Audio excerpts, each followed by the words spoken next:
Rapid reads club میں خوش آمدید۔ کیا آپ جانتے ہیں کہ بر صغیر میں یعنی کہ پاکستان اور انڈیا میں ہزاروں افراد صرف بھیڑ اور بکری فارمنگ کے ذریعے ہر سال لاکھوں روپے کا منافع کما رہے ہیں؟ لیکن حیرت کی بات یہ ہے کہ انہی جانوروں کو پالنے والے بہت سے لوگ نقصان بھی اٹھاتے ہیں۔ آخر ایسا کیوں ہوتا ہے؟ فرق صرف ایک چیز کا ہے اور وہ ہے درست علم، جدید منصوبہ بندی اور سائنسی طریقہ کار۔ اس سب کو جاننے کے لیے آج ہم ایک ایڈوانس بھیڑ اور بکری فارمنگ کے اوپر لکھی گئی کتاب جسے ڈاکٹر ندیم اشرف نے لکھا ہے، اس سے جانیں گے کہ کس طرح ایک چھوٹے سے ریوڑ سے آغاز کر کے کامیاب اور منافع بخش فارمنگ کاروبار قائم کر سکتے ہیں۔ اس کے لیے پڑھا ہونا یا نہ پڑھا ہونا کوئی معنی نہیں رکھتا۔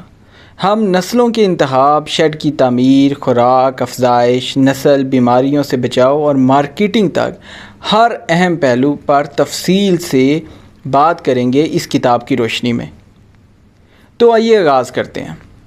سب سے پہلے تو یہ سمجھنا ضروری ہے کہ بھیڑ اور بکری پالنا صرف جانور خریدنے کا نام نہیں، بلکہ یہ ایک مکمل کاروبار ہے اور ہر کامیاب کاروبار کی بنیاد منصوبہ بندی پر ہوتی ہے۔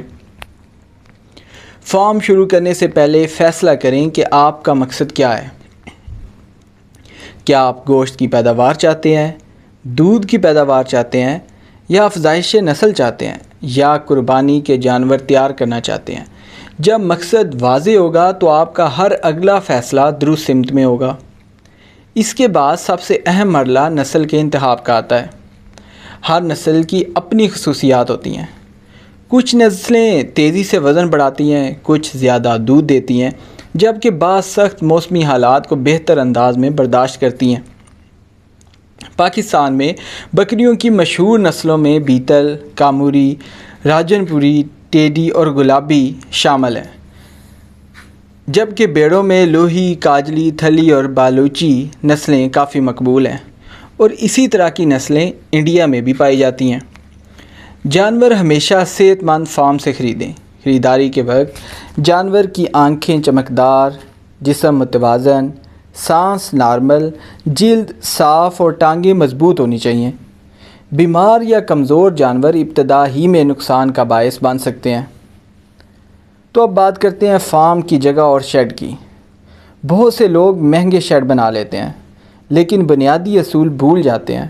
بہترین شیڈ وہ ہے جہاں صاف ہوا کا گزر ہو، سورج کی روشنی پہنچتی ہو، بارش کا پانی نہ رکے اور صفائی آسان ہو۔ فرش ہلکی ڈھلوان والا ہونا چاہیے تاکہ پیشاب اور پانی آسانی سے نکل جائے۔ ہر جانور کے لیے مناسب جگہ مختص کریں کیونکہ زیادہ بھیڑ جانوروں میں بیماریوں کے پھیلاؤ اور وزن کی کمی کا باعث بنتی ہے۔ شیڈ میں صاف پانی ہر وقت دستیاب ہونا چاہیے۔ پانی کی کمی جانور کی خوراک، صحت اور افزائش نسل تینوں کو متاثر کرتی ہے۔ اب آتے ہیں سب سے اہم موضوع یعنی خوراک کی طرف۔ فارمنگ میں منافع کا سب سے بڑا راز متوازن خوراک ہے۔ صرف سبز چارہ کافی نہیں ہوتا۔ جانور کو سبز چارہ، خشک چارہ، اناج، منرل مکسچر اور صاف پانی مناسب مقدار میں دینا بہت ضروری ہے۔ سبز چارے میں برسیم، لوسن، جوار، باجرہ اور مکئی بہترین سمجھے جاتے ہیں۔ خشک چارے کے طور پر بھوسا یا خشک گھاس دی جا سکتی ہیں، جبکہ توانائی اور وزن بڑھانے کے لیے مکئی، جو، چوکر اور کھل استعمال کیے جاتے ہیں۔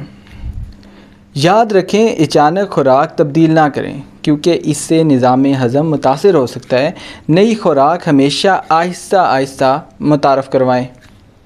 وٹامنز اور منرلز بھی انتہائی اہم ہیں۔ کیلشیم، فاسفورس اور نمکیات کی کمی سے جانور کمزور پڑ جاتے ہیں، افزائش نسل متاثر ہوتی ہے اور دودھ کی پیداوار بھی کم ہو جاتی ہے۔ اب بات کرتے ہیں افزائش نسل کی۔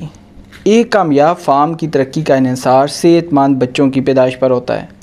صرف طاقتور، صحت مند اور اچھی نسل کے نر کو افزائش کے لیے منتخب کریں۔ قریبی رشتہ دار جانوروں کی آپس میں افزائش سے گریز کریں کیونکہ اس سے نئی نسل کمزور پیدا ہونے کا خطرہ بہت بڑھ جاتا ہے۔ حاملہ مادہ جانور کو خصوصی خوراک، پرسکون ماحول اور باقاعدہ دیکھ بھال کی ضرورت ہوتی ہے۔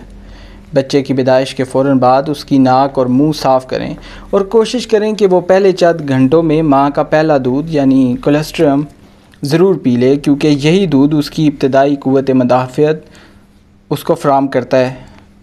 کامیاب فارمنگ کا اگلا اہم ستون بیماریوں سے بچاؤ ہے۔ یہ ہمیشہ یاد رکھیں کہ علاج سے بہتر احتیاط ہے۔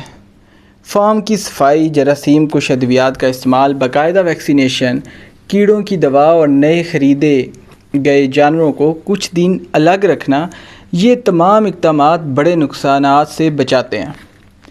اگر کسی جانور میں بخار، کھانسی، خوراک چھوڑ دینا یا غیر معمولی کمزوری نظر آئے تو فوراً مستند ویٹنری ڈاکٹر سے رابطہ کریں۔ خود سے ادویات کا استعمال بعض اوقات نقصان دہ ثابت ہوتا ہے۔ آخر میں ایک کامیاب فارمر صرف جانور نہیں پالتا بلکہ کاروبار بھی سنبھالتا ہے۔ ہر خرچ اور آمدنی کا مکمل ریکارڈ رکھیں، جانوروں کا وزن باقاعدگی سے نوٹ کریں، مارکیٹ کی قیمتوں پر نظر رکھیں اور ہمیشہ معیاری جانور تیار کرنے پر توجہ دیں۔ اگر آپ صبر، مستقل مزاجی اور جدید طریقوں کو اپنائیں تو بھیڑ اور بکری فارمنگ نہ صرف آپ کی آمدنی میں اضافہ کر سکتی ہے بلکہ ایک پائیدار اور کامیاب کاروبار بھی بن سکتی ہے۔ ہر کام کو کرنے سے پہلے اس کی کتاب پڑھ لینا یا اس کے بارے میں معلومات کا سن لینا بہت ضروری ہوتا ہے۔ اسی طرح ہم باقی کتابوں کی طرح اس کے اوپر بھی اسی لیے ویڈیو بنائی ہے تاکہ جو لوگ فارمنگ کرنا چاہتے ہیں وہ اس کتاب سے مدد لے سکے، جو کہ ہم نے اس کو سمرائز کر کے آپ کے سامنے پیش کر دیا ہے۔ تو دوستو، بھیڑ اور بکری فارمنگ قسمت کا کھیل نہیں بلکہ علم، محنت اور درست منصوبہ بندی کا نتیجہ ہے۔ اگر آپ جدید اصولوں پر عمل کریں، جانوروں کی صحت کا خیال رکھیں اور ہر مرحلے پر سیکھتے رہیں تو کامیابی آپ کا مقدر بن سکتی ہے۔ اب اگر آپ کو یہ معلومات مفید لگیں، یہ ویڈیو پسند آئی ہو اور کتاب کے بارے میں تمام انفارمیشن آپ کو اچھی لگی ہو تو پلیز اس چینل کو سبسکرائب کرنا نہ بھولیے گا، اور ہمیشہ کسی کام کو کرنے سے پہلے اس کی کتاب کو پڑھ لینا بہت ضروری ہوتی ہے، کیونکہ کتابوں میں اکثر صدیوں کا تجربہ لکھا گیا ہوتا ہے۔ آج کے لیے بس اتنا ہی، کل ملتے ہیں ایک شاندار کتاب کے ساتھ جس کا ہم کل آپ کو سمری پیش کریں گے۔